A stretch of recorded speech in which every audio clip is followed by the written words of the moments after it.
হারিয়ে যাওয়া মাটি পুনরুদ্ধারের চেষ্টা বামেদের।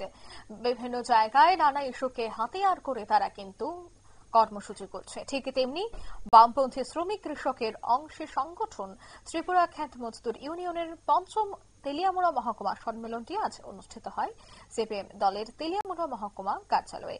সাংগঠনিক রীতিনীতি অনুযায়ী মহকুমা স্তরের এই সম্মেলনকে ঘিরে উপস্থিত সংগঠনের বিভিন্ন স্তরের কর্মী সমর্থক এবং নেতৃত্বদের তৎপরতা ছিল চোখে পড়ার মতো।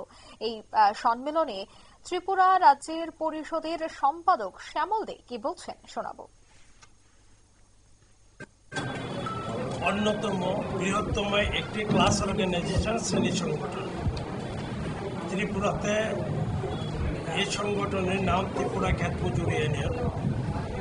এই ত্রিপুরা খ্যাত মজুর ইউনিয়নের 805টি তার প্রাইমারি ইউনিট, 196টি তার অঞ্চল কমিটি, 23টি বিভাগীয় পরিষদ, একটি সাংগঠনিক বিভাগ, 24টি বিভাগ আর 8টি জেলা কমিটি।